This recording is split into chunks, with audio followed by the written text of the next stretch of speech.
Assalamu alaikum, everyone. Thank you so much for coming for this very special event, the first official Halaqa or event of the Usuli Institute, which is sort of, the formal name is the Institute for Advanced Usuli Studies, but more affectionately we refer to it as the Usuli Institute. And it's really exciting. This is actually, it's exciting at so many different levels because we've really been talking about this for so many years, and we now have nonprofit status, so we can start making it really an official endeavor. But in honesty, it's really kind of a continuation of a life's work and what we really have been doing for most of our time together, which is focusing on elevating knowledge and raising awareness as to this really beautiful, rich tradition, and trying to teach people about this school of thought, which is not about Islam being one way or another, but really a methodology for finding beauty and reasonableness, and finding a way to bring that into your life. And so I'm really excited that you're all here, and I just want to take a moment to talk a little bit about kind of the background and how we arrived here, and just also personally what this means to me, because it's it's a very personal thing for me.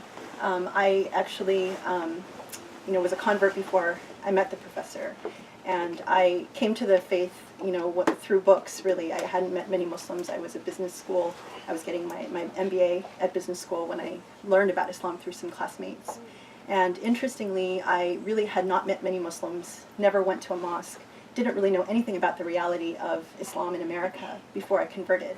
And once I converted, then I actually went to the mosque for the first time and was introduced unknowingly to Wahhabi Islam.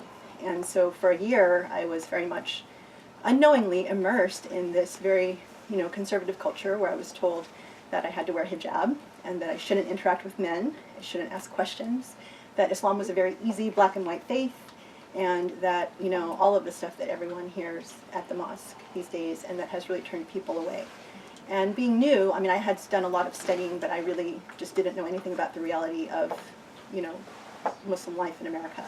So I was very quiet about it and just kind of played sponge and tried to take it all in. And it was kind of funny, at that time I was fresh out of business school and I was doing my corporate marketing job at Johnson & Johnson during the day, and then at night I would go to the mosque. And so I had this sort of double life where I was like normal in the day, and then at night I had to kind of be, what I perceived a right Muslim to be. And so after about a year of that, I was very fortunate to receive as a gift for my conversion a set of lecture tapes that were the professor talking, about hijab, actually, about Muslim women jurists in Islamic history. And so I received these audio cassette tapes, and I popped them in my car, and I used to listen to them driving to and from work. And I discovered three things. One is that I was really intellectually oppressed and stagnated from that year of being at the mosque and not being able to question, not being able to think, or, kind of getting the message that you shouldn't use your brain. And then secondly, being completely blown away by this person's approach, which was, we were given an intellect, we were expected to use it. Let's look through these case studies of Muslim women jurists and what they were able to achieve in their lifetimes, and let's reflect on what does this have to say about our condition today and the position of women at that time throughout Islamic history. So it was a really interesting and fascinating thing. And lastly, quite frankly, I fell in love. So I was like, oh my God, I have to find out, where is this person, and is he teaching? Because I have to learn from this person. This is what brought me to this faith, and this is what made me fall in love with Islam. This was really the theology and that I fell in love with that spoke to my heart. So I found out that he lived 10 minutes from me, and subhanAllah, and got in contact, and then the rest is history. But so it's been actually an amazing journey, because I feel the incredible blessing and privilege and honor of having learned an Islam that I think most people are unaware of. And it's grounded in knowledge, and it's grounded in sophistication and beauty and nuance. And quite frankly, I don't know if I would be Muslim today if I had not met the professor and had the opportunity to have my husband be someone I could turn to, and every time I would see something crazy or that I didn't understand, or oh my gosh, explain this to me, that I got more than an explanation. I got a whole history and a context, and and something that really was like, oh, okay, I get it. And those experiences, and even seeing him interact with people, were extremely empowering and extremely confidence building for me and my faith. It made me feel like, okay, I made the right choice. And that not only does Islam have an answer for some of these things, even if it doesn't have an answer, it has a means of getting to an answer. So it's that idea of following this methodology of, is it beautiful? Is it reasonable? Is it something that's humane? Does it, eliminate suffering, or does it lessen suffering? And so over the years, it's like I feel so blessed to be able to say, like, without any hesitation, that this faith is amazing and it's beautiful, and if people only knew what I know and what I've seen, they would come in droves. And so I recognize too that this blessing was really not for my own edification or my personal enjoyment, but this was a responsibility that God gave me. So I feel that, for me, like, this effort with the Usuli Institute is part of my giving back. I have to testify to what I had the privilege of seeing and learning, in my place as, partner to someone who is so incredibly knowledgeable and beautiful.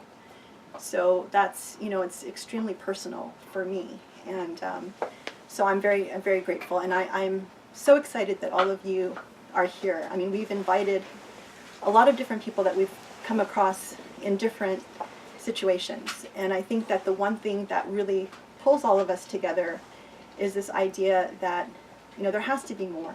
I mean, we meet people all the time who are very lonely, who believe that there is a beautiful Islam, that don't really see it anywhere. And then once they actually are exposed to some of the professor's writings, some of his lectures, some of his classes, they're like, oh my gosh, they had that same feeling that I had, which was like, fresh air to a suffocating person. And so that's, what I think brings us all together. And we all know that Muslims are in crisis, that we have people that are leaving the faith. We have our kids and our grandkids who, we seriously wonder, are they going to be Muslim? And what is Islam going to be like? We have a 12-year-old son, and I worry about what's going to happen. What's Islam going to be like when he gets older? And, I think it's a real concern. Is Islam even going to be around? Are we going to be extinct here in America? So, this was a chance. I think people are always asking, what can I do to help? How can we make a difference? How can we really counter all of the craziness in the world? And I think in that spirit, that's what this effort is about. And, we hope that, if you like what you hear, us talking about, the professor's going to talk about the Institute, that you will take it on as your personal cause. Not to be a scholar, but to do whatever you can, whatever your strength is, whatever your gift is, just spreading the word. If you know people who have money, and they want to invest in making a difference, this is a great way to do that. If people have, for me, I'm not a scholar, but my strength is in marketing, communications. I do the website, I do the administration work. That's my way of adding and even, just building a bridge. So, I can help people who are not scholars understand, the importance of this thought or why it makes a difference for all of us. So I wanted to also say a few words about this backdrop. If you've never been to our house before, this is our home. This was our home for 20 years before the books completely took over. But it's, it's the centerpiece of the professor's book called The Search for Beauty in Islam, a conference of the books. And for those of you who are not aware, it's an amazing book that is short stories that each chapter is, a unique story about a problem that, it's about life as a Muslim in America, basically. And it's people who have come to Sheikh Abou El Fadl to ask, how do I solve this problem? And this problem could be related to marriage, to your relationship with your parents, to your faith, to the craziness you see at the mosque. In each of these, particular cases, the professor convenes late in the night, convenes a conference in the library, which is this library, and has a conversation with the intellects in this library. So each book is like an intellect that's been preserved over time for all of eternity. And so you have all of the Islamic jurists here who have a gazillion different opinions about everything. So it's kind of like that rabbinic tradition where you have 10 scholars, but you have 20 opinions. But I think for Islam, it's probably even more so. And the whole premise is, how do we solve this problem in the most beautiful way possible? Because when we're seeking the divine, we're seeking the most beautiful way. And God is beautiful, and God loves beauty. And so this is really the whole backdrop for this effort too. And we really want people to see, like we have this used to be our living room, so it's now library stacks. We have, literally every single wall, and even upstairs and out, we have a huge garage, and we had to buy a little, storage shed. Everything is just books. But this is, our life work to preserve the Islamic tradition, because that's what we're about. And that's, I was really surprised, I think, when I was a convert, that, that appreciation for knowledge was really not part of many born Muslims that I've met. And I think that's really the key to going back to our roots, reclaiming what's beautiful, and not just carving a space for ourselves. Because I think the point is not to say, okay, we're in America, let's just all get along and just give us this little spot for Muslims and tolerate us, we'll be fine. No, I mean, we have a moral message for all of humanity, and I think that that's what this effort is about. So for the rest of our session, we'll try to finish around 5 o'clock. The professor will talk about the Institute and more about what, whatever the professor wants to talk about, obviously. And then we'll open up to a Q&A.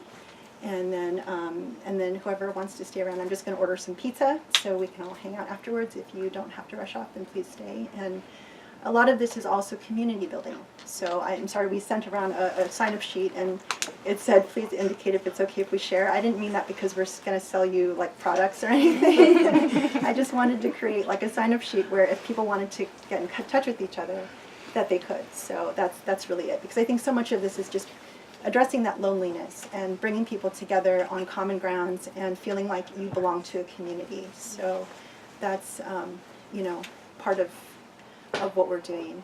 So please shut off your phones.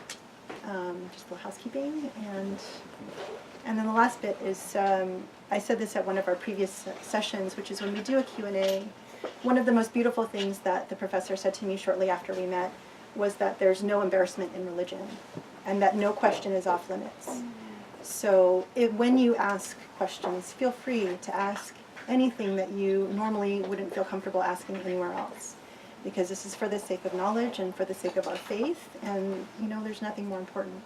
So that's it. So welcome, and thank you for giving me. Thank you.